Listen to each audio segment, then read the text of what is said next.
This is a slightly longer video of a case where complicated cataract surgery led to loss of the bag and all of the zonules. We managed to take all of the nuclear fragments out of a quite brunescent cataract with pseudo-X syndrome, and we used a scleral groove, and now we're resorting to suturing the IOL.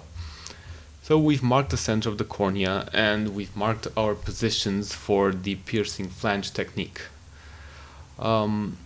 We have a 30 gauge TSK needle as used for the Yamane technique, through which we've threaded a 7/0 Prolene suture without the needle. Now we're taking out the suture from the needle's bore, and we're just leaving it there into the AC, and then for convenience we're grabbing it from the opposite paracentesis so as to make it easier to dock it into the opposing needle. So for this one, which is nasal, we are using an insulin syringe to guide the needle because it makes ergonomics much better when manipulating the nasal part. And because the suture simply sits into the anterior vitreous, it's very convenient to use the needle as the prime mover, so as to have the needle be exactly in front of the suture rather than trying to dock the suture into the needle. So it's best to use both hands. Now the needle traverses the AC and we're taking out the loop of suture. Now the IOL has been injected onto the surgical drape, and we're using the same needle, the 30 gauge TSK, to thread part of the suture through the haptic. And then by simply taking out the suture and then melting the tip, we're creating a flange.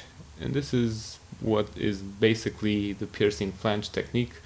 You're piercing the haptic with the needle and then creating a flange. This technique I find to be very useful in situations where you haven't planned for a Yamane or anything like that, and you're in need of suturing a monofocal single piece IOL, because not all surgery centers have 3-piece IOLs on hand. Or even if this is your preferred suturing technique, it's fine. So it's just a way to suture single piece IOLs. So now we've used the McPherson's forceps as a folding forceps to inject the IOL using the scleral groove that had been created to express the nuclear pieces out. And since the security of the mechanical strength of the flange is very high, you can actually tug on the sutures that are coming out of the sclera to use them as centration devices. So now simply pulling will, if your centration is good, meaning that if the distance from the limbus is equal and if it's exactly diagonal, and if the piercing at the haptic margin is precise and equal on both sides, then centration is automatic. So you don't need to worry about anything else except symmetry.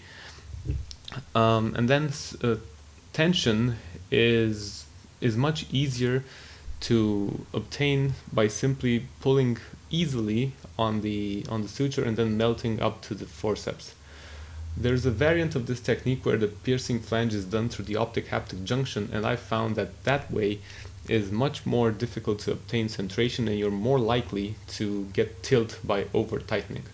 And as is often the case with piercing flange techniques, is that you must bury the flanges underneath conjunctiva and tenon. And the way to do this is simply to pull on both of them as to have the flange slip underneath conj and or tenon. Then we're injecting an antibiotic into the AC, and that's the case. Thanks for watching.